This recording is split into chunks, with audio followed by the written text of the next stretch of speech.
llegó el momento de leer la sentencia del Tribunal Permanente de los Pueblos sobre el caso libre comercio, violencia, impunidad y derechos de los pueblos en México. Llegamos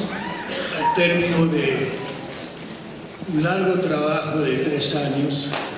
Lo empezamos en octubre y noviembre de 2011, que es un proceso al cual participaron centenares de militantes, campesinos, periodistas, juristas, mexicanos de todas partes. Sin este trabajo, sin esas preaudiencias, audiencias temáticas, esta audiencia final, no habríamos podido llegar al término. Yo quisiera decir, antes de leer la sentencia, primero que sí es el término formal de un proceso, no es el término de la relación del tribunal con el pueblo mexicano y de la solidaridad que vamos a seguir teniendo con el pueblo mexicano, que lo necesita particularmente en este momento. Llegamos en un momento en que después de los graves acontecimientos de Ayotzinapa, parece ser, me atrevería a decir, que habíamos más o menos predecido lo que pudiera pasar. Este final es un poco como confirma todo lo que vamos a leer, la condena que vamos a hacer, no solamente al Estado mexicano, sino a varios entes internacionales, y hace más necesario todavía que el tribunal sigue presente con México a lo largo de los años que vienen. Yo diría que es a la vez un fin y un principio. Principio de esta solidaridad que van a necesitar y del trabajo que desde nuestros respectivos países vamos a seguir haciendo con ustedes. Entonces vamos a proceder a la lectura, no de la sentencia, porque la sentencia tiene 90 páginas, pero vamos a leer los estratos principales. Hemos escogido los que nos parecían los más significativos, y para la organización formal de esta lectura voy a pasar la palabra a Daniel Feyerstein. Bien. Como decía el presidente del tribunal, la sentencia tiene 92 páginas, van a poder leerla a partir del día de mañana, que va a ser hecha pública. Lo que vamos a hacer es, los distintos jueces van a leer algunas breves síntesis de algunas de las partes. La idea era comentarles un poco cómo está construida la estructura de la sentencia y luego irle dando la palabra a cada uno de los jueces que van a leer las distintas partes hasta llegar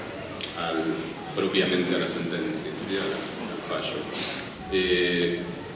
La sentencia se inicia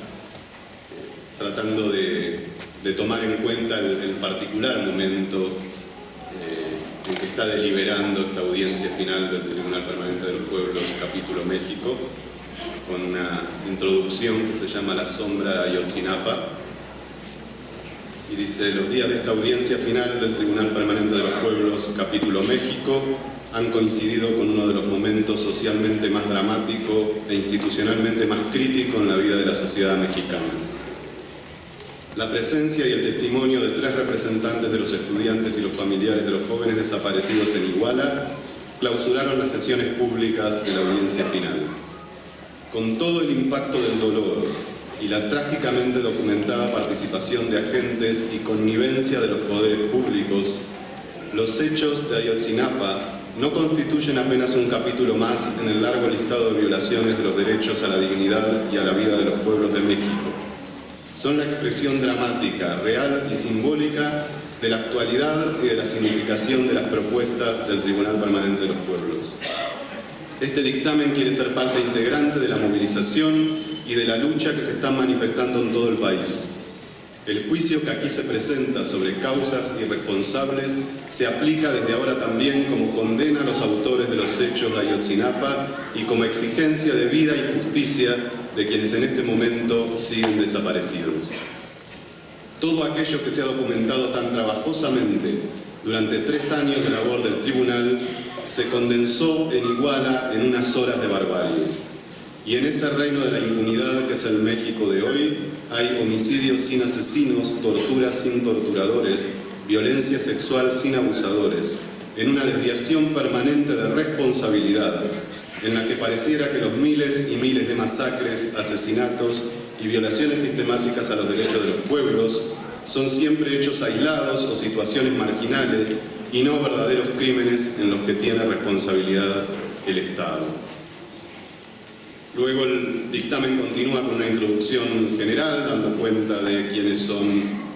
cómo se ha constituido el tribunal, las audiencias que se han desarrollado, y la primera parte analítica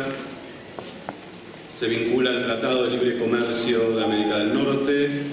y se titula La evolución de la dependencia de México con Estados Unidos. Va a ser una muy breve síntesis la jueza Silvia Rodríguez. Buenos días a todos los presentes y las presentes. Tengo que hacer una síntesis muy grande de este apartado que se trata de la evolución de la dependencia de México, en donde tratábamos de dar como un telón de fondo para demostrar cómo, si bien el Telecán sirve como modelo de lo que va a pasar a otros países del área y de la zona y todos los países que han firmado tratados de libre comercio, sin embargo México tiene especificidades muy propias que se han manifestado, como bien lo sabemos los mexicanos, desde mucho antes de la firma del Tratado de Libre Comercio y de 1982, cuando empezaron todas estas conversaciones, firmas de pares y de todo del consenso de Washington. Yo me voy a referir brevemente nada más a 2 cosas que son muy específicas de México por su posición geopolítica, que como les repito, entonces hacen de México un país muy diferente de lo que puede presentarse en otros. Uno es la dependencia política de Estados Unidos. Bien sabemos que los mexicanos, especialmente los que peinamos canas, que durante muchísimos años el partido en el poder, que se transformó en un partido único, que durante 72 años impuso presidentes, sin embargo estos tenían que tener la bendición o la aprobación de los Estados Unidos.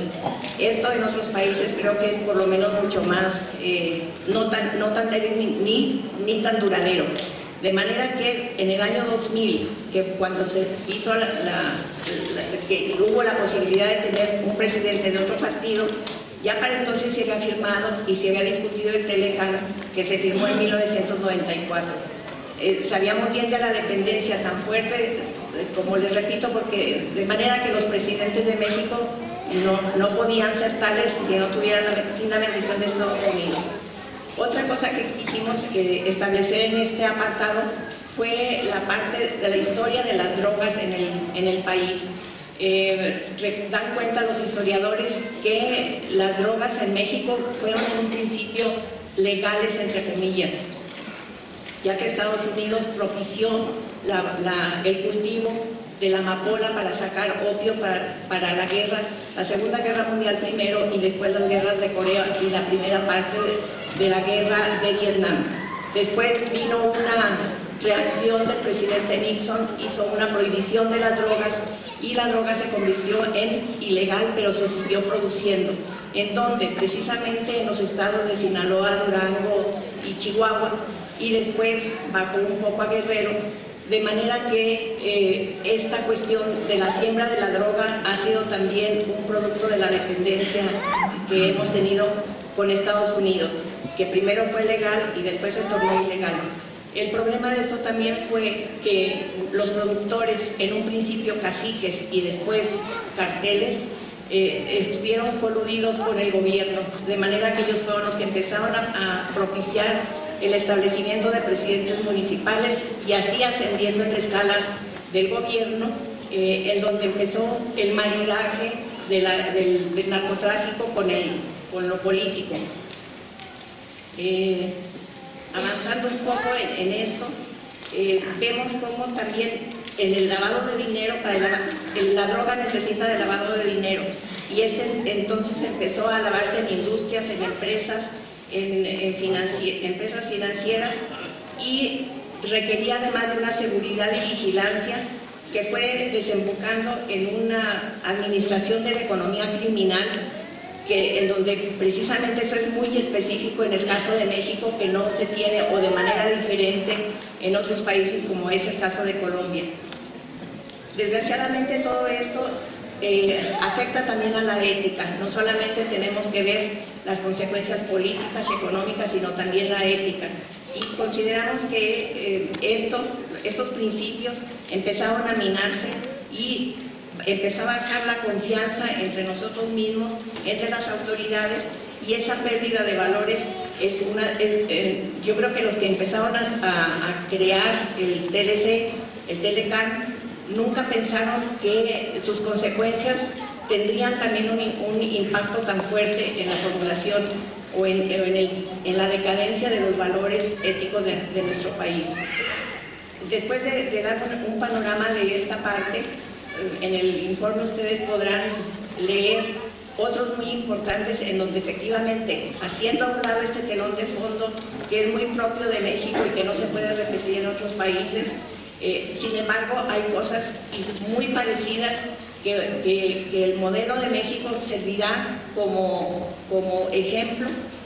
para países que los han firmado más recientemente de lo que les puede suceder, puesto que los lineamientos generales son los mismos para todos nuestros países. Entonces, con esto quiero concluir esa primera parte, ese telón de fondo que es importante hacer, porque las cosas no empezaron en 1982, sino que tenemos que entender todo lo que viene atrás, la dependencia de México, la especificidad de México, la parte geopolítica de nuestro país, para poder diferenciar qué es lo que puede o no servir de modelo para otros países. Bien, el parágrafo siguiente intenta sintetizar de alguna manera los muy numerosos casos y denuncias y testimonios recibidos. Y el título es La rebelión del dolor en México,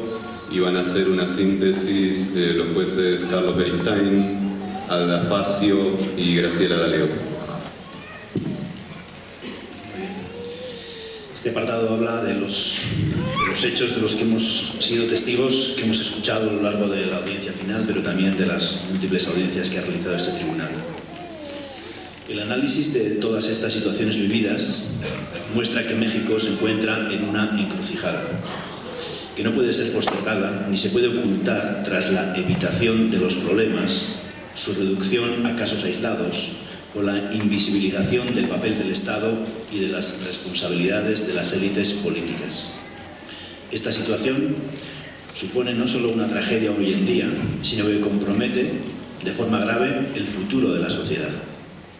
El TPP hace un llamado al Estado, a la sociedad, a los países cercanos o aliados de sus políticas, algunos de los cuales son corresponsables directos de su situación, para que den respuestas que estén a la altura de la tragedia. Y este tribunal reconoce a la vez el papel protagónico de las víctimas, de la sociedad y los pueblos que forman parte del sentido y de la riqueza de este país, y sus formas de resistencia, de las que este tribunal da cuenta y reivindica como la base de cualquier proceso de reconstrucción del tejido social. Las violaciones de derechos humanos, amenazas y agravios recogidos en este tribunal se refieren tanto a los derechos de los pueblos a una vida digna, a la relación con la naturaleza, a la destrucción ambiental, como a las condiciones de desigualdad, precarización y pobreza que suponen un conjunto de deterioro de las condiciones de vida, así como de las formas de violencia directa contra las personas. Toda esta situación tiene en México hoy en día una proporción de crisis humanitaria que ha pasado a ser una catástrofe sociopolítica y una crisis de Estado. Desde la concepción y práctica de lo que significa el Tribunal de los Pueblos, la sociedad mexicana no puede verse solo en el ahora. Mientras los estados y agencias internacionales compran y venden los recursos del futuro en la bolsa, poniendo precios e hipotecas para las próximas décadas al maíz o al arroz, también el futuro se vende cuando se toman decisiones limitando o mercantilizando los derechos a la salud o a la educación, se privatizan los servicios, se hacen más precarias las condiciones de vida y de trabajo. La destrucción acelerada de la naturaleza tiene profundas consecuencias en las condiciones de vida de las comunidades afectadas y el futuro de México. México se ha convertido en un país de frontera, cuyo territorio desde Chiapas a Baja California es una frontera gigantesca, en la que miles de migrantes, centroamericanos especialmente, son convertidos en mercancía, extorsionados por redes de criminalidad o agentes del Estado. Es un territorio peligroso, donde se desprecian sus derechos y donde sus vidas pasan a manos de redes de un tráfico de personas a tal escala que no puede darse sin la colaboración de agentes del Estado y autoridades de diferentes territorios. El tribunal ha constatado dicha situación a través de cientos de testimonios de albergues de migrantes, sacerdotes, personas voluntarias que trabajan con ellos y sufren también las situaciones de amenaza para su trabajo y sus vidas. Mientras el Estado dice no saber o atribuir la responsabilidad de todo ello a las circunstancias, las organizaciones que trabajan con migrantes han documentado de forma muy clara y dramática su situación. Frente a todo esto, la descripción de la violencia y su impacto se convierte, sin embargo, en algo coloquial, donde incluso el lenguaje se ha convertido en una forma de minimización. El secuestro se llama levantón, la desaparición se convierte en extravío. El asesinato es parte de la crónica roja y de una criminalidad que siempre aparece en manos de redes desconocidas y capos con toda una parafernalia del horror. El Estado tiene que llamar a las cosas por su nombre, no minimizar la gravedad de los hechos y poner en marcha mecanismos eficaces de investigación y reconocimiento de la problemática que vive el país. Sin un lenguaje que las reconozca, la experiencia de las víctimas queda en la cuneta de la historia y deja de ser parte de una conciencia colectiva que movilice hacia la acción. Solo en algunos casos se ha generado una movilización social importante frente a toda esta problemática que hemos descrito. Esta sentencia es también una llamada a la conciencia de la humanidad.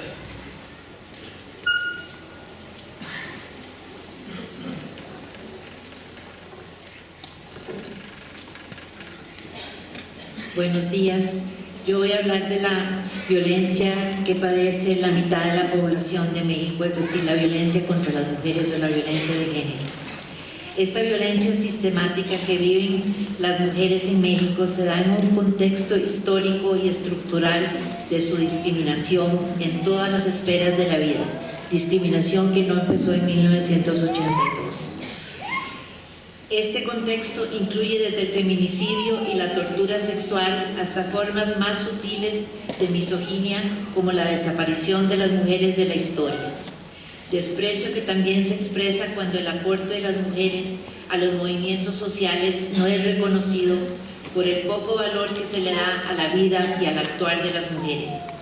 pero también al lenguaje excluyente que invisibiliza no solo esos aportes, sino que tampoco da cuenta del hecho de que las mujeres son víctimas específicas de los impactos nefastos del neoliberalismo y los múltiples TLCs. Como se advirtió en varias audiencias, el Estado incumple de manera directa su obligación inmediata de erradicar todas las formas de discriminación contra las mujeres. Aunado a ello, se advierte un patrón de impunidad y tolerancia hacia la violencia contra mujeres, sostenidas por una cultura de desvalorización de su vida y roles, cultura que se traduce en una misoginia institucional y social que en el caso de mujeres lesbianas y trans es legitimada y asumida como expresiones positivas de la identidad mexicana. A lo largo de las preaudiencias se han ejemplificado distintos tipos y modalidades de violencia contra las mujeres, como lo demostraron los casos sobre la situación de pobreza y marginación que viven las mujeres campesinas e indígenas, como lo ocurrido con la masacre de Acteal, con las hermanas González Pérez, con Inés, con Valentina y con tantas otras.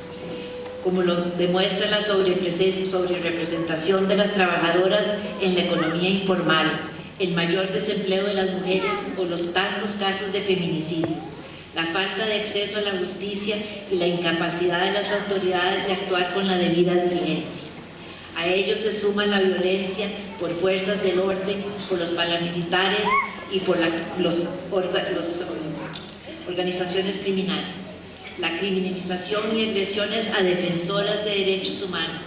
el encarcelamiento y tortura por la terminación del embarazo, las muertes maternas y tantas otras violencias que se entrelazan con los distintos otros tipos de violencia. Las preaudiencias han demostrado que las mujeres son también víctimas por sus relaciones familiares y afectivas, por su liderazgo en sus comunidades o por su participación en las luchas sociales, como ocurrió en los terribles hechos de San Salvador Atey. Y a pesar de que en muchos casos esta violencia es parte de una estrategia para impedir que otras mujeres se incorporen a las luchas sociales,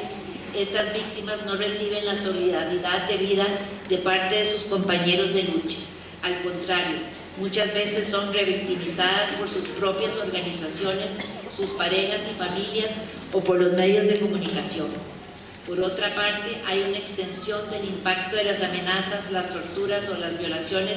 sobre las mujeres, dado que se les niega frecuentemente el derecho a la verdad, al duelo, a la justicia o a la reparación como consecuencia de esa violencia. Esta violencia ha tenido un especial impacto en las madres de desaparecidas, como lo demuestra el caso emblemático de Marisela Escobedo.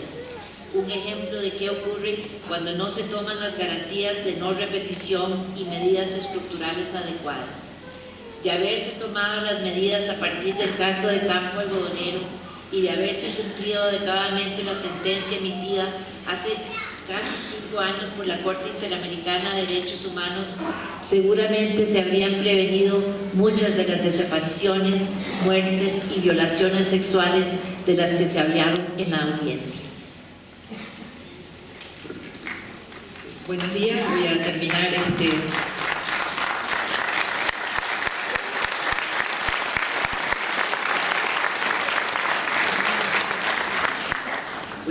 este apartado afirmando que el tribunal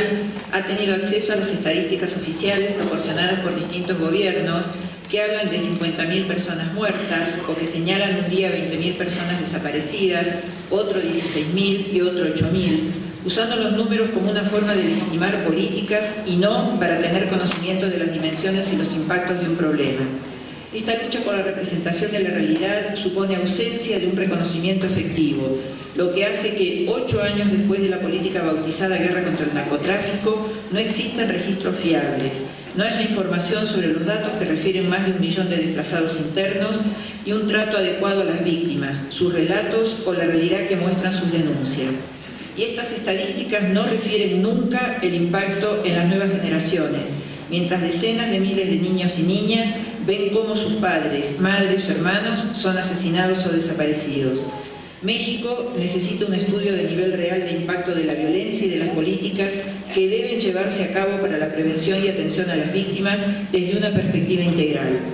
Las decenas de miles de desaparecidos no son hechos del pasado, son violaciones que siguen cometiéndose en el presente y sus efectos se prolongan en la responsabilidad de los perpetradores o la necesaria investigación y justicia por parte del Estado que no se cancela con el tiempo, y también constituyen un impacto permanente del maltrato psicológico y tortura que la desaparición supone para los familiares. De forma sistemática, hemos escuchado de las víctimas historias de desprecio que tienen un hilo común en la respuesta de numerosos funcionarios y agentes del Estado que muchas veces minimizan el problema, aconsejan a los familiares no seguir adelante o dejar las cosas como están, cuando no, se escudan en las gestiones giratorias que dan vueltas a las cosas sin ningún avance. En algunos casos, incluso, lanzan mensajes que constituyen amenazas. Mientras, crecen la indignación y la desconfianza. Un Estado en el que la desconfianza es un abismo entre la población y el mismo Estado pierde su legalidad y socava su compromiso fundacional de responder a las necesidades de la gente y ser garante de sus derechos. El tribunal es testigo de cómo el miedo se ha convertido en parte de una estrategia de control de la población, ya sea para controlar la protesta social o por la acción de la criminalidad organizada o el tráfico de personas o por la explotación de recursos naturales. Lo vivido en otros países de América Latina, el algo habrán hecho, el no te metas o el silencio, se han ido extendiendo por el país como parte de los mecanismos que condicionan el comportamiento. Este tribunal ha escuchado muchos testimonios, pero también la dimensión del silencio. relatos de cómo el miedo amordaza a comunidades enteras en diferentes regiones.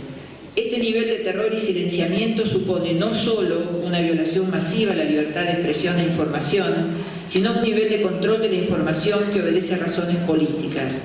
El oligopolio de los medios y la fuerte concentración de los medios televisivos en dos corporaciones supone una enorme capacidad de controlar la información pública que está reñida con la democracia. Basándose en la fuerte evidencia que de forma reiterada ha sido presentada en las distintas audiencias, el Tribunal Permanente de los Pueblos constata la responsabilidad de las autoridades de diferentes gobiernos en el desmantelamiento de dichas garantías legales, especialmente con sucesivas reformas constitucionales que implicaron una pérdida de los derechos de la población mientras aumentaban las garantías para las empresas transnacionales y las élites económicas. Las decisiones políticas que comprometen el futuro son tomadas por autoridades elegidas, pero muchas veces corruptas, o que obedecen a criterios e intereses en su propio beneficio, o son parte de las políticas de empresas transnacionales que buscan maximizar sus beneficios a costa de las nuevas generaciones. Especialmente relevante es la reforma del artículo 27 constitucional de la propiedad de la tierra ejidal y comunal, que supuso una expropiación de derechos y garantías sobre el uso y pertenencia de la tierra y sus recursos. De esta forma, el derecho pierde su papel protector y se convierte en una forma de desviación que expropia el poder a la población mexicana y lo deposita en los acuerdos comerciales, la presión de transnacionales o las necesidades de las élites económicas. El tribunal hace un llamado a la sociedad para hacer frente a esta situación que es de emergencia y a la vez tiene impactos crónicos graves.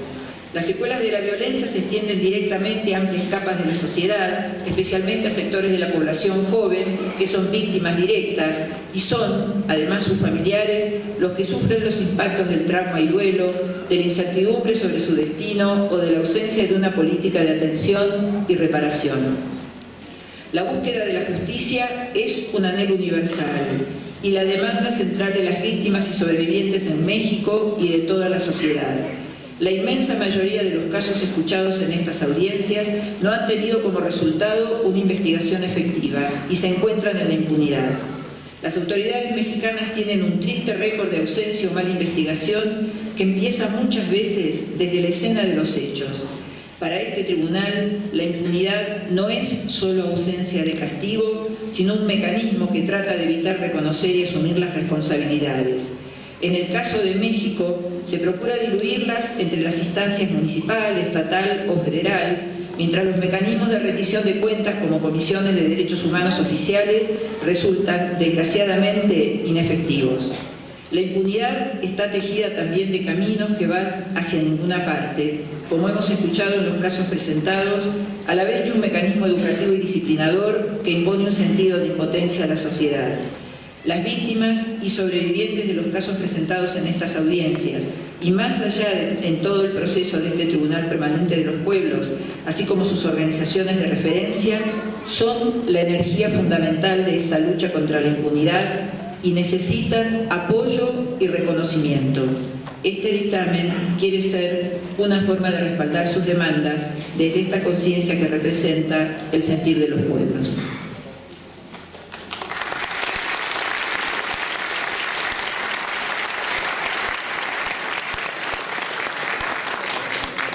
Bien, presentados los hechos, en el quinto apartado del dictamen se busca analizar la lógica estructural del ataque al derecho de los pueblos en México, cómo se articulan todas estas distintas denuncias y casos. El juez Juan Hernández Ubizarreta va a hacer una breve síntesis de este apartado.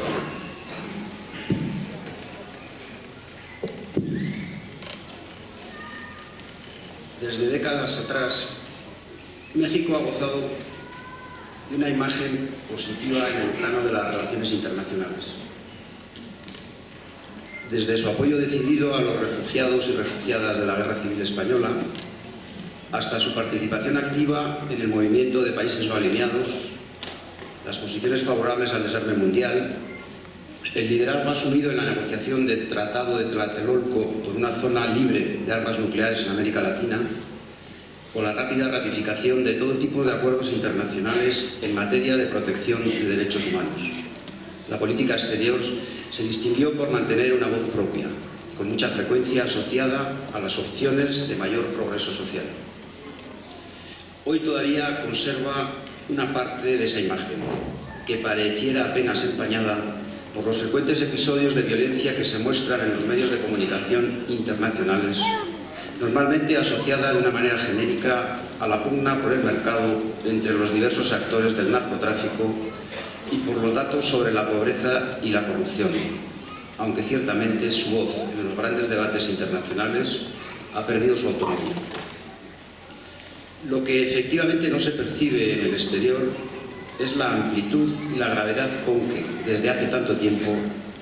el sistema político utiliza un esquema de violencia institucional para imponer políticas económicas que responden al interés de una minoría y que atacan, en sus distintos aspectos, los derechos y los intereses de grandes sectores de su población. Lo que no se conoce con suficiente claridad fuera de México, salvo en las instancias de protección de derechos humanos, es la frecuencia con que amenazas, agresiones, asesinatos, desapariciones, torturas, apropiaciones de tierras y desplazamientos forzados golpean a quienes tratan de defender sus derechos y a quienes lideran las resistencias. Y que, más allá del habitual recurso a la violencia opaca del narcotráfico, es el conjunto de las instituciones del Estado mexicano, en todos sus niveles, el que por acción o por omisión planifica, impulsa y contribuye a mantener este patrón de conducta. Que el mundo sepa que el Gobierno de México es candil en la calle y oscuridad de su casa, porque de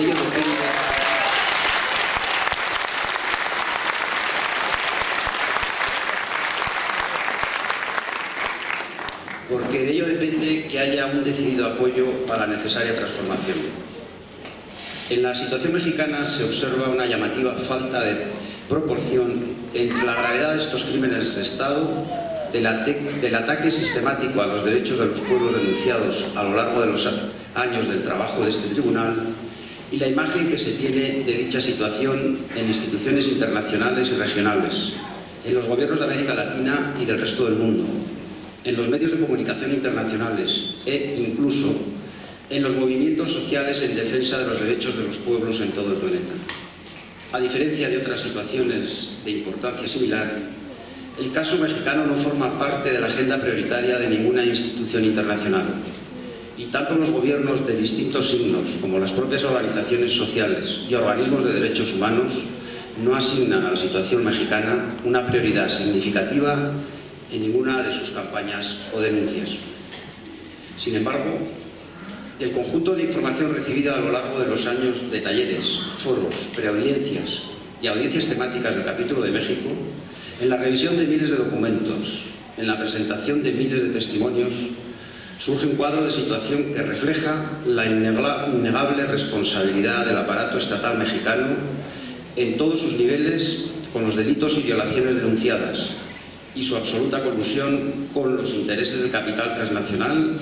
con las políticas de los Estados Unidos de América e incluso con el funcionamiento e intereses de numerosas organizaciones criminales, en lo que fuera caracterizado por las fiscalías de esta causa como un proceso de desvío de poder. Se ha caracterizado este desvío de poder como una transformación del aparato estatal que a la vez que refuerza, terceriza y actualiza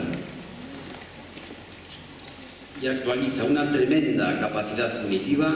abandona definitivamente toda preocupación por el bienestar de la población, utilizando el poder público para la consecución de intereses particulares, violando en dicho proceso todas y cada una de las conquistas históricas de los pueblos en su larga lucha. A su vez, este desvío de poder se realiza en todos los planos del funcionamiento estatal: político, legislativo, judicial, incluso económico, en tanto expropiación del aparato público que, despojado de las características que intentan justificar su legitimidad, queda vaciado. Su función prioritaria pasa a ser, a partir de este desvío de poder, la de organizador y o ejecutor de los despojos y expropiaciones, de la transformación y destrucción de la estructura productiva y de la implementación de las masacres, exterminios, represiones y numerosas violaciones de derechos necesarios para el quiebre de lazos sociales en México. Si bien este proceso, en distintos grados, es común a numerosos estados modernos, en un contexto neoliberal, el caso de México destaca sin duda alguna por el nivel que alcanza este desvío de poder, que no tiene otro antecedente histórico en el grado de vaciamiento de las funciones representativas o sociales del Estado, correlativa con una simulación de la continuidad de su funcionamiento, a diferencia de los regímenes dictatoriales. Es ello, entre otros elementos, lo que ha llevado a la invisibilización de la gravedad de los hechos ocurridos en México. Infinidad de movimientos sociales mexicanos han sido quienes han cargado sobre sus espaldas no solo los numerosos sufrimientos descritos en las actuaciones del tribunal, sino la difícil tarea de desvelar el manto de silencio y olvido que rodea la presente situación, de documentar, clasificar, analizar y también comprender la vastedad, complejidad y gravedad de los crímenes de Estado desarrollados en México en el periodo 1982-2014, así como su genealogía en masacres y procesos represivos previos como los de 1968 o 1971. Esta tarea titánica, desarrollada muchas veces en soledad, enfrentando el silencio y la indiferencia de las instituciones internacionales, de la mayoría de los gobiernos, de la gran mayoría de medios de comunicación internacionales y nacionales, e incluso de la mayoría de las organizaciones sociales de otros países, se transformó, sin embargo, en un espacio enriquecedor en su capacidad de articulación de movimientos sociales. Vale citar como ejemplo de ello la frase de cabecera del capítulo México del Tribunal Permanente de los Pueblos: andábamos sin buscarnos, pero sabiendo que andábamos para encontrarnos. El tribunal constituyó un espacio de encuentro, de diálogo, de enriquecimiento mutuo y de construcción de un acervo de información y documentación enorme, así como la posibilidad de intentar comprender el carácter estructural de la destrucción sistemática y organizada del derecho de los pueblos de México. El proceso de transformación estructural de la sociedad mexicana ha articulado las prácticas de 4 tipos de actores: empresas transnacionales, estados de origen de dichas empresas, fundamentalmente los Estados Unidos y Canadá, instituciones internacionales como la OMC, el Fondo Monetario Internacional, el Banco Mundial, la UNPI, entre otras, que actúan como representantes de las empresas transnacionales. Por último, el propio Estado mexicano, a través del desvío de su poder, para ser utilizado como garante y protector de los intereses de las empresas transnacionales, de los estados de origen de las mismas o de los grupos criminales nacionales y transnacionales.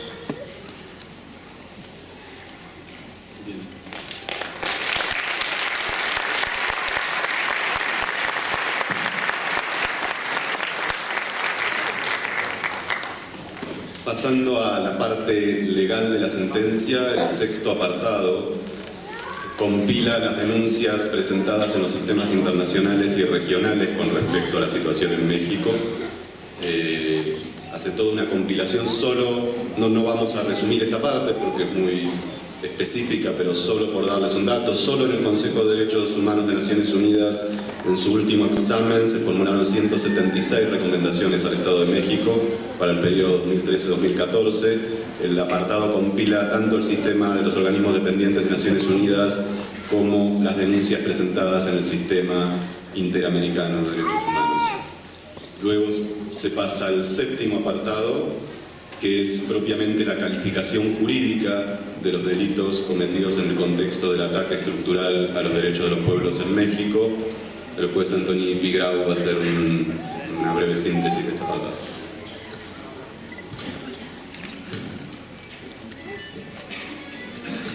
Buenos días. El tribunal, a lo largo de las audiencias realizadas y a través de los numerosos testimonios orales y escritos recibidos, que documentan alrededor de 500 casos, ha podido constatar la extrema gravedad de las violaciones de derechos humanos en México, hasta el punto de que puede hablarse de una crisis humanitaria generalizada que afecta a muy amplios sectores de la población y que ha llevado a una situación de crisis de Estado. No es posible detallar aquí de manera exhaustiva esas violaciones, que en buena parte ya constan en los dictámenes de las sucesivas audiencias. No obstante, se presentará una descripción general de las distintas modalidades de violaciones detectadas y se señalarán algunos casos más graves o emblemáticos. Eso es lo que dice el texto. Esta parte donde se hace esta selección ocupa unas 30 páginas de la sentencia, por tanto tampoco voy a leer, obviamente, esa parte entera. Esa parte está estructurada en 6 puntos y yo me referiré sobre todo al primero y después indicaré qué es lo que hay en los demás. El primero de los puntos tiene como título Crímenes de lesa humanidad. El Estatuto de Roma de la Corte Penal Internacional, ratificado por México el 28 de octubre de 2005, define en su artículo 7 los crímenes de lesa humanidad. Esta categoría incluye distintas modalidades de crímenes que adquieren dicha condición cuando se cometen como parte de un ataque generalizado o sistemático contra una población civil. Al respecto, la Sala de Cuestiones Preliminares de la Corte ha precisado que se requiere la existencia de un patrón regular, que debe llevarse a cabo en cumplimiento de una política común, que no necesita ser definido o formalizado explícitamente, sino que basta con que sea planeado. Por otra parte, el término generalizado se refiere tanto a la naturaleza a gran escala del ataque como al número de víctimas, y el término sistemático se refiere a la naturaleza organizada de los actos de violencia y a la improbabilidad de que ocurran al azar. Dentro de este punto hay dos subpuntos. El primero se refiere a la comisión de crímenes de lesa humanidad. Se dice en él la línea de conexión entre instituciones del Estado, fuerzas policiales o militares y grupos paramilitares y organizaciones criminales, que involucra por tanto al Estado en sus diversos niveles federal, estatal o local, está presente en algunos de los crímenes documentados, mientras que en otros tales crímenes pueden ser atribuidos de manera autónoma a distintas formas estructuradas del crimen organizado. Del conjunto de documentos y declaraciones aportados durante las audiencias del capítulo México del Tribunal, se desprende que hay indicios suficientes a juicio de este tribunal para decir que se han cometido crímenes de lesa humanidad, en sus modalidades de asesinato, exterminio, esclavitud, deportación o traslado forzoso de población, encarcelación u otra privación grave de la libertad física en violación de normas fundamentales de derecho internacional, tortura, violación, persecución de un grupo o colectividad con identidad propia fundada en motivos políticos, desaparición forzada de personas. Los ejemplos son numerosos, por los que aquí se señalan solamente algunos ejemplos en cada modalidad de crimen. Eso es lo que se hace a continuación para cada una de estas categorías. Yo les voy a leer una para que tengan una idea, que va a ser la de exterminio. En México ha habido frecuentes masacres, definidos como ataques a un grupo con un número de 5 o más víctimas en un mismo ataque, tanto por parte de fuerzas estatales como por otros actores armados. En las audiencias se han recordado los casos de las masacres de Ocosingo, San Cristóbal y Chicomucelo, Chiapas, durante enero de 1994 y 1995, Aguas Blancas en Guerrero, en 1995, Acteal en Chiapas, 1997, El Charco, Guerrero, en 1998, del Bosque en Chiapas, 1998 también. Otros ataques contra grupos se han dado a lo largo del tiempo mostrando una continuidad, como la represión de los asesinatos de Atenco, 2001 y 2006,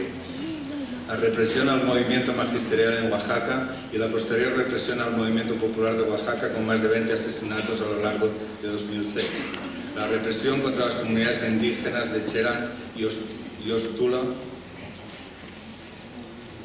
Michoacán, con más de 10 asesinados en el caso de Baja California. Pero ha habido otras antes y por tanto esta es la vía que conviene insistir. Además, se dice en esta parte, para terminar esta parte, a pesar de que las informaciones disponibles muestran la comisión de numerosos crímenes que serían de la competencia material de la Corte antes de la entrada en vigor de su estatuto para México, estos hechos también se han producido durante el periodo posterior al 1 de enero de 2006, como ha quedado documentado. Bien, pues a partir de ese momento en que se cierra esa primera parte sobre delitos de lesa humanidad, se desarrollan otros 5 apartados que se refieren respectivamente derechos civiles y políticos, donde se detalla derecho por derecho los principales derechos vulnerados, derechos económicos, sociales y culturales, donde se hace la misma operación, Hay un cuarto apartado bastante extenso, centrado en el tema del derecho al medio ambiente. Hay un quinto apartado sobre los derechos de los pueblos indígenas y hay un apartado de cierre sobre el cuadro general de impunidad en que se dan esas violaciones en todos los apartados anteriores.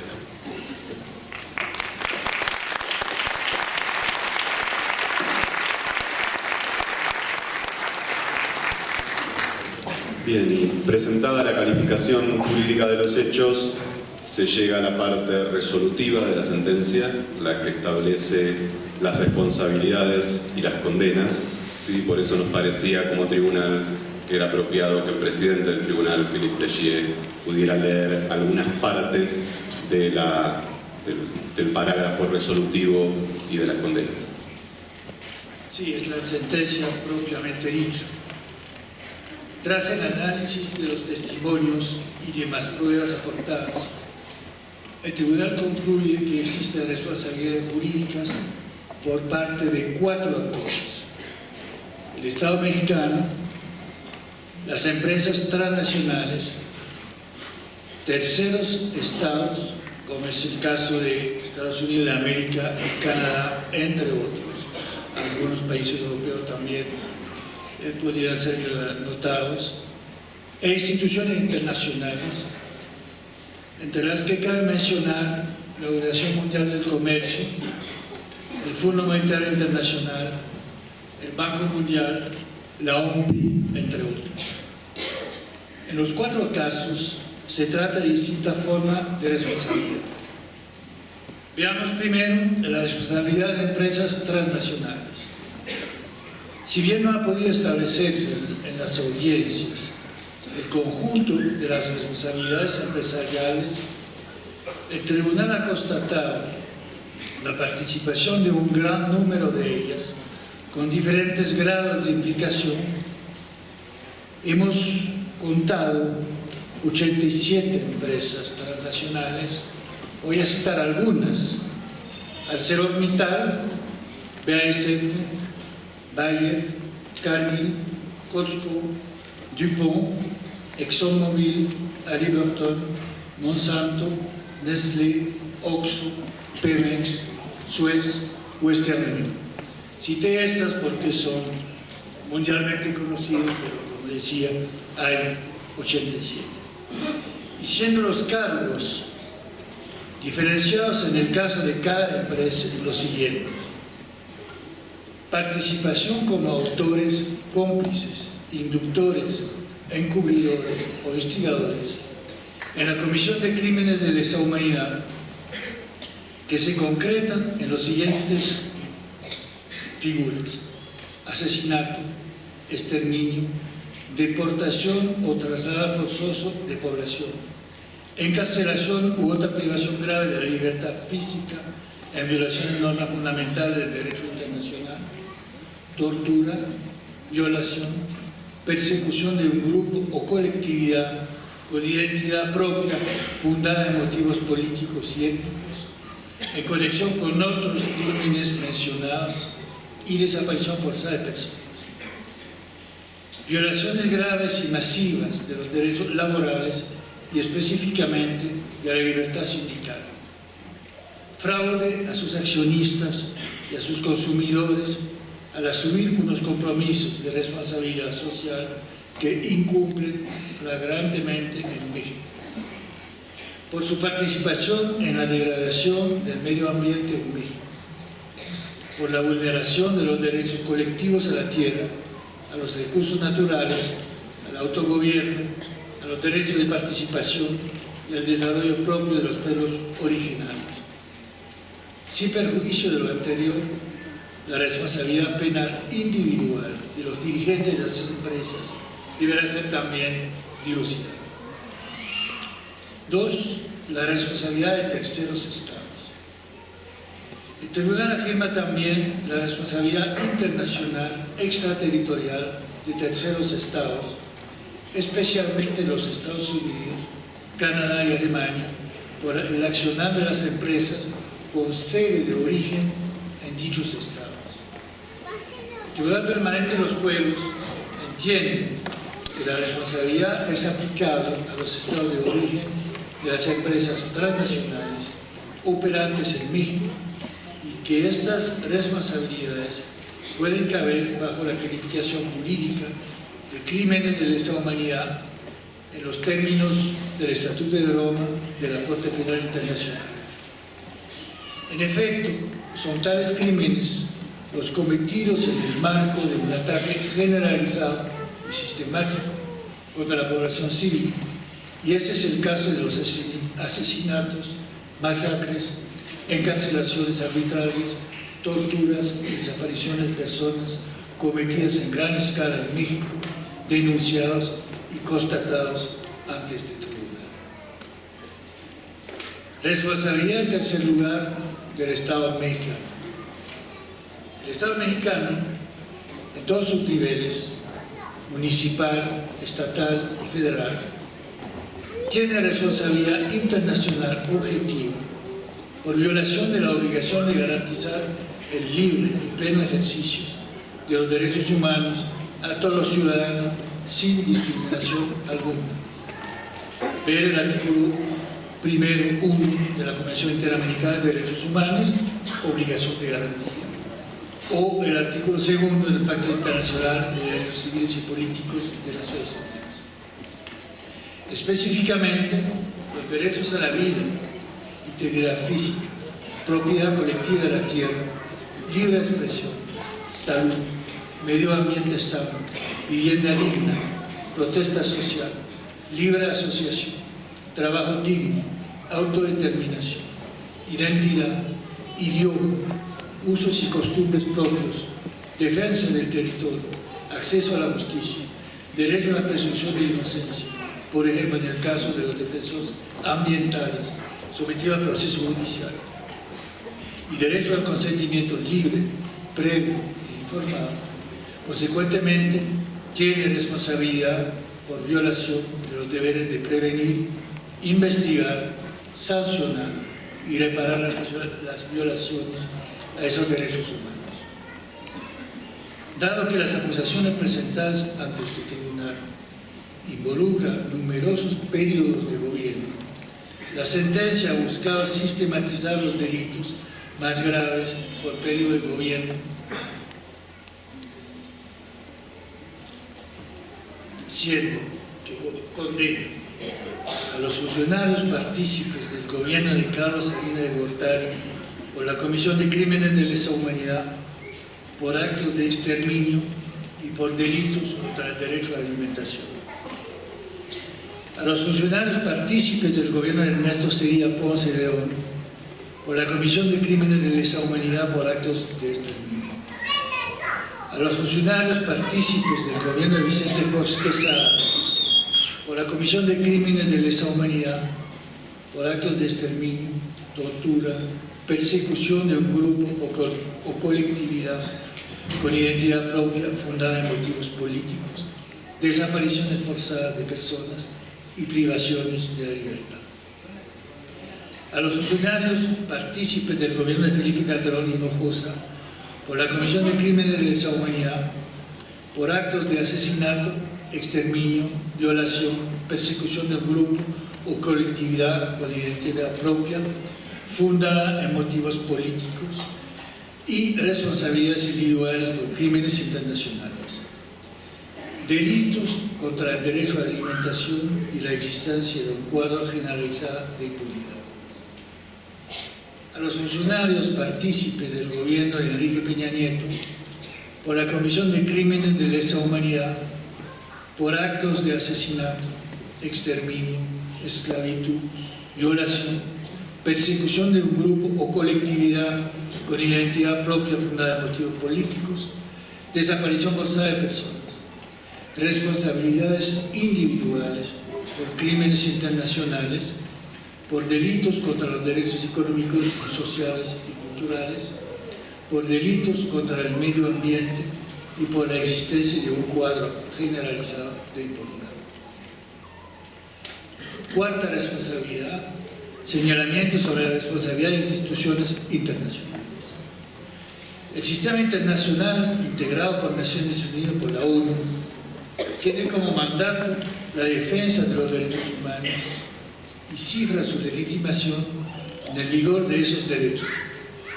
Pero en instancia del propio sistema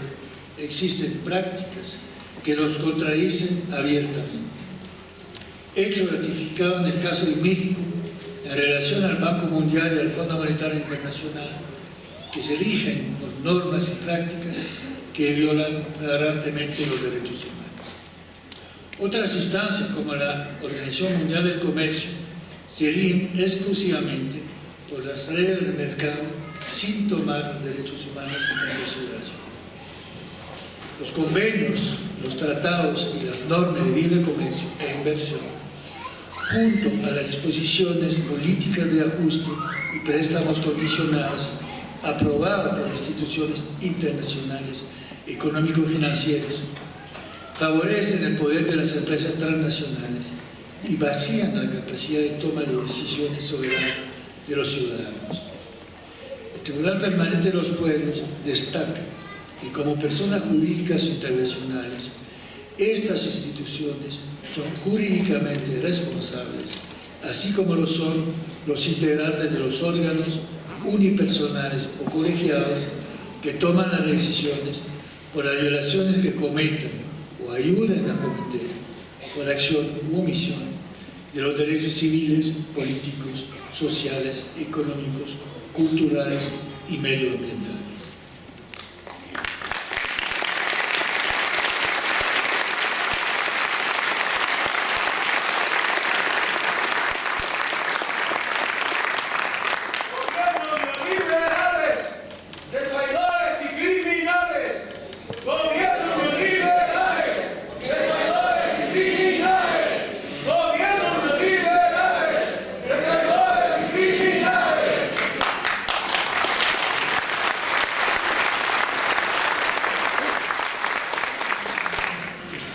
Por último, es una tradición del Tribunal Permanente de los Pueblos, después de realizar la parte resolutiva de la sentencia, plantear algunas recomendaciones, tanto a órganos internacionales como al propio Estado cuando corresponde, incluso a la sociedad civil, y como tribunal nos parecía que la persona más apropiada para compartir estas recomendaciones era el padre Raúl Vera.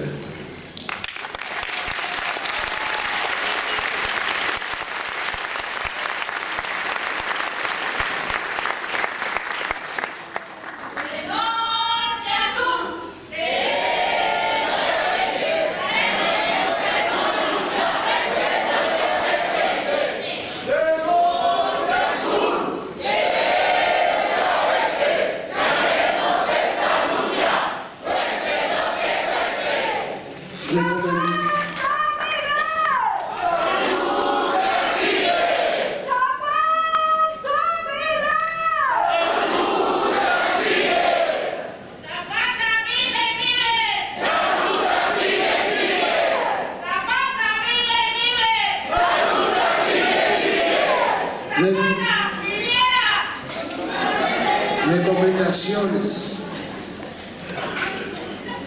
Organismos internacionales regionales. Al Comité de Derechos Humanos y a los demás órganos convencionales de control, en particular el Comité contra la Tortura, el Comité de Derechos Económicos, Sociales y Culturales y el Comité sobre Desaparición Forzada de Personas, que analicen con detenimiento los informes periódicos presentados por México y por la sociedad civil mexicana y que den seguimiento a las recomendaciones ya dirigidas a México. Al Subcomité para la Prevención de la Tortura, que proceda a realizar una visita a México para conocer de manera directa la situación del país. A los titulares de procedimientos especiales, Grupo de Trabajo sobre Detención Arbitraria, Grupo de Trabajo sobre Desaparición Forzada, Relator Especial sobre Ejecuciones Extrajudiciales, sobre la promoción y protección del derecho a la libertad de opinión y de expresión, sobre la independencia de jueces y abogados, sobre la situación de los defensores de los derechos humanos y los derechos de las mujeres, sobre tortura y otros tratos crueles, inhumanos o degradantes, entre otros. Que analicen la situación de México, recomienden medidas apropiadas y realicen un seguimiento riguroso. A la fiscal de la Corte Penal Internacional,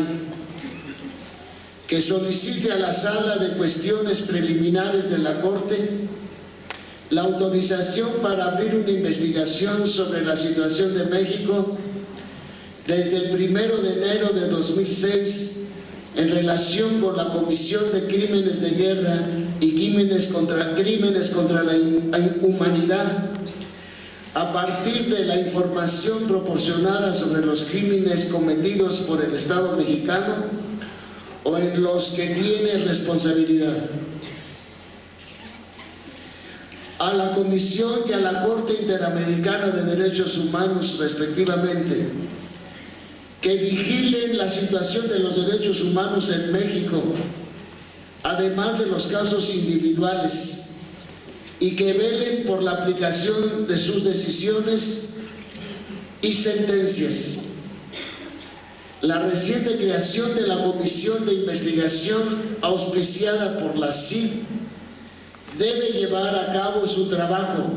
con todo el apoyo nacional e internacional y ofrecer recomendaciones y pautas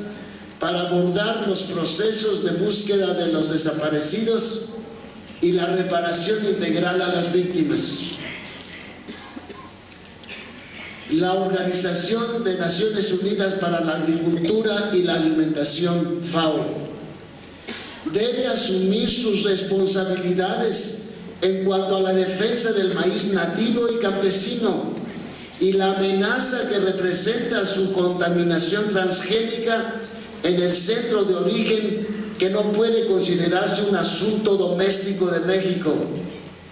El Comité de Seguridad Alimentaria Mundial de la ONU, FAO, debe actuar inmediatamente para salvaguardar los centros de origen y diversidad genética de los cultivos y defender los derechos de los campesinos. De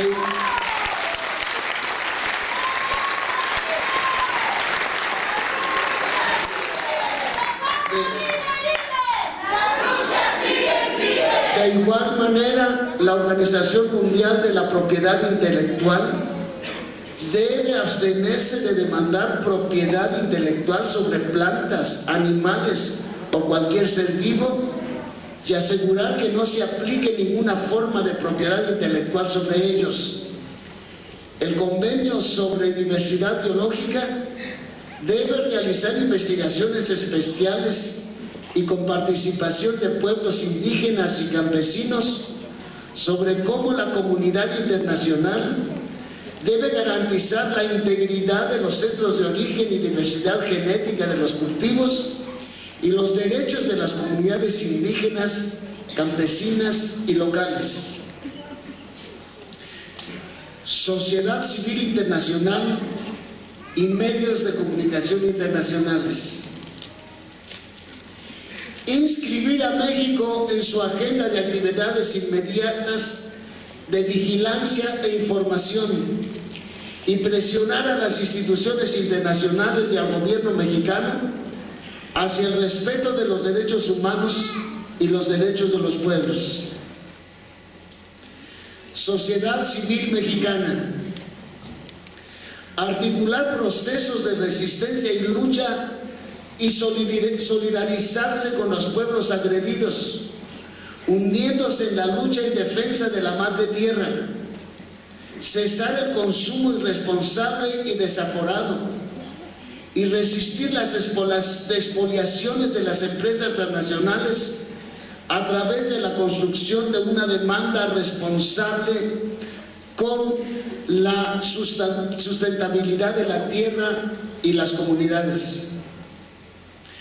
Luchar por democratizar la democratización de la comunicación y la esfera mediática en México, fortalecer a las organizaciones y a las redes sociales existentes en el ámbito de la comunicación y la cooperación entre los diferentes sujetos que conforman el sector de la comunicación comunitaria en el conjunto del país, así como la alianza con aquellos actores que dentro de la esfera mediática expresen y demuestren su compromiso con una democratización real de la comunicación en México, crear observatorios y auditorías sociales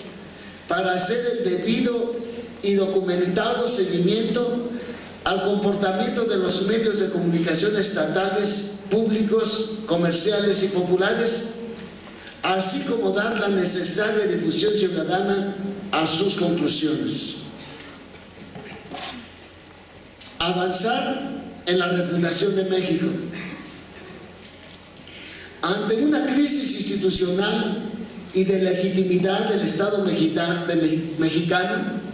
que viene configurándose hace tiempo y que ha mostrado su enorme gravedad en últimas semanas tras los sucesos de Iguala, el Tribunal Permanente de los Pueblos constata la necesidad imperiosa de avanzar en la refundación de México a partir de parámetros nuevos que incluyan el reconocimiento pleno y eficaz de los derechos humanos, la identidad y el espacio de los pueblos indígenas, asumiendo los acuerdos de San Andrés postergados desde hace años y el reconocimiento del papel de las mujeres en dicho proceso. Se trata de detener y revertir el desvío de poder orientado a la imposición de un modelo insostenible que solamente sirve al interés económico de unos pocos en el corto plazo y que excluye a la gran mayoría de la población, la condena a la dependencia, a la pobreza, a la emigración, a la violencia social y a la desprotección, y le niega el presente y el futuro, de poner los derechos humanos y la sustentabilidad ambiental en el centro de la actividad política y de reconstruir el tejido económico y social mexicano en torno a objetivos de desarrollo y bienestar centrados en la igualdad entre y dentro de los pueblos de México. En este sentido, el Tribunal Permanente de los Pueblos quiere remarcar una serie de puntos críticos imprescindibles para esa refundación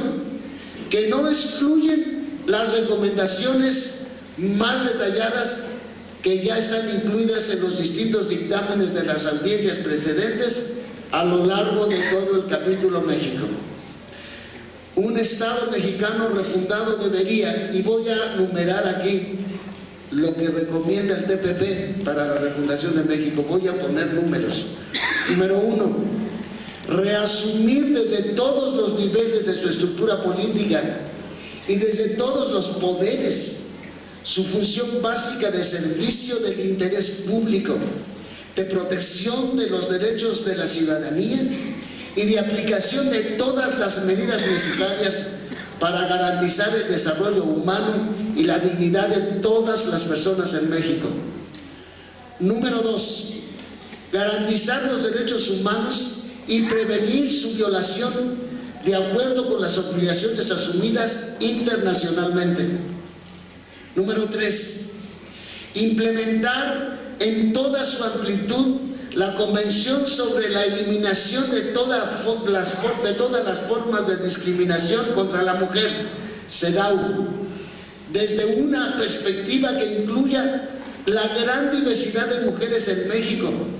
incluyendo las desigualdades étnicas y económicas, entre otras, y acatando todas las recomendaciones que el Comité CEDAW y otros le han hecho a México, activando un programa integral contra las diversas modalidades de violencia contra las mujeres. 4, garantizar la libertad sindical,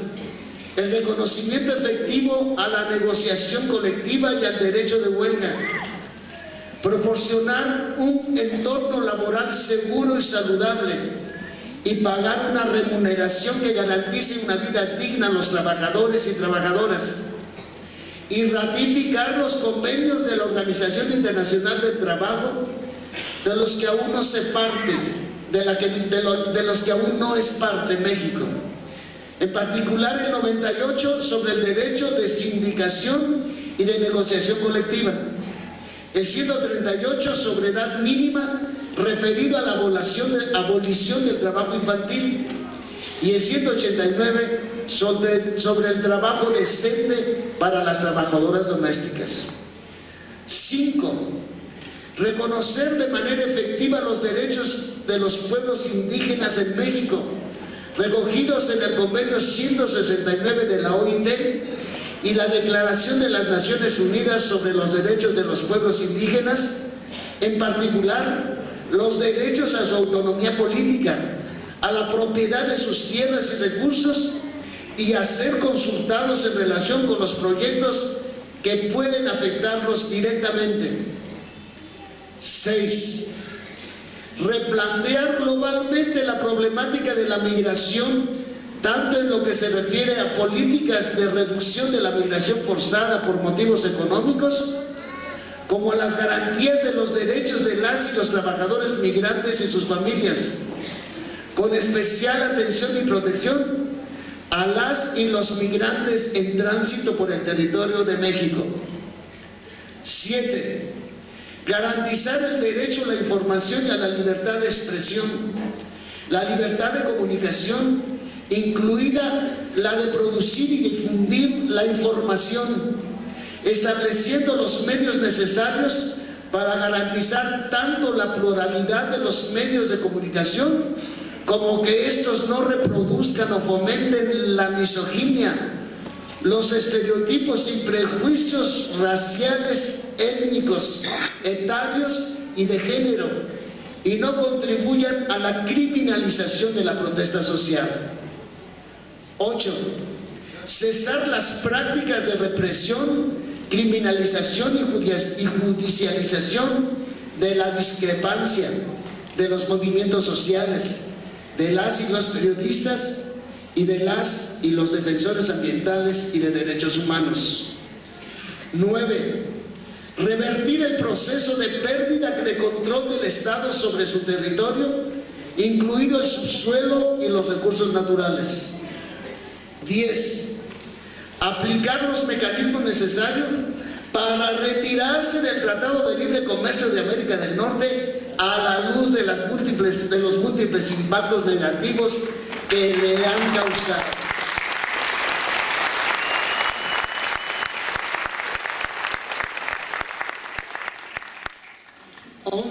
Detener el proceso de privatización industrial y reconstruir el tejido industrial al servicio de los intereses del país.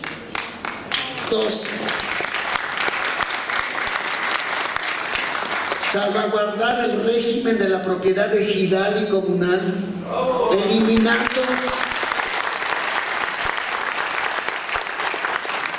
eliminando las prácticas discriminatorias contra las mujeres, y recuperar o crear políticas de apoyo a las y los pequeños productores con objeto de revitalizar al sector agrícola, disminuir la dependencia y favorecer la soberanía alimentaria. 13. Asumir su responsabilidad frente a las generaciones pasadas, presentes y futuras, como centro de origen del maíz, y adoptar todas las medidas necesarias para garantizar la conservación del maíz nativo como fuente principal de alimentación y como elemento cultural de cohesión y articulación social.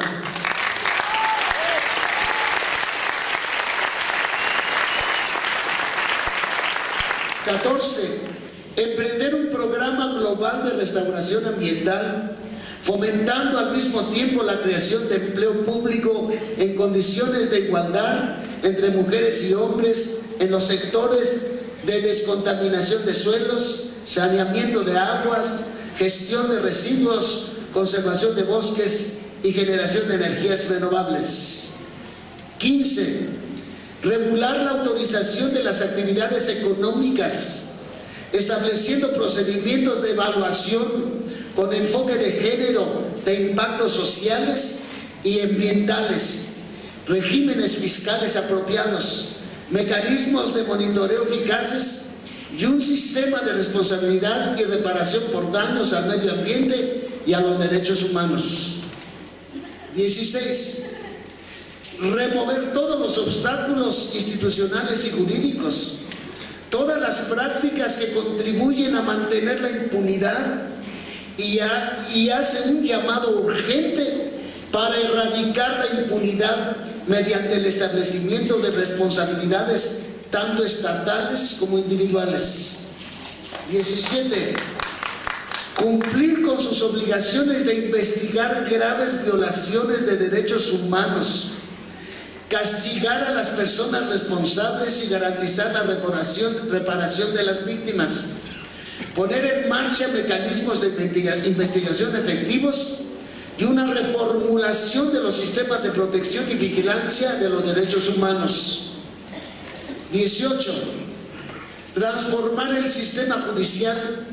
tanto en la definición de las políticas de persecución del crimen como de los principios que rigen el proceso penal, como en la formación y selección de las y los jueces y magistrados, dotándolos de medios adecuados y confinando la jurisdicción militar a su ámbito propio de acuerdo con parámetros internacionales aceptados. 19. Emprender una política de reconstrucción del tejido social que afronta los gravísimos impactos de la violencia y la vulneración de derechos humanos que han sufrido amplios sectores de la población y cuyas consecuencias se prolongarán en el futuro. 20. Modificar o derogar todas las normas legales, empezando por la Constitución, las leyes de desarrollo y las reglamentarias, y denunciar los tratados internacionales que constituyen un obstáculo para desarrollar las medidas anteriormente mencionadas.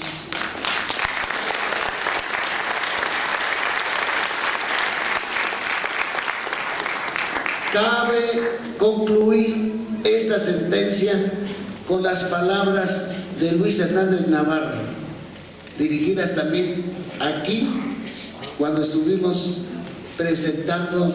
todas las síntesis, todo lo de las audiencias temáticas, y luego cuando estuvieron hablando los fiscales. Él nos dijo: este Tribunal Permanente de los Pueblos, capítulo México, es simultáneamente testigo y partero de esta nueva realidad. Ellos allá arriba tienen un reloj, ustedes y nosotros acá abajo tenemos el tiempo.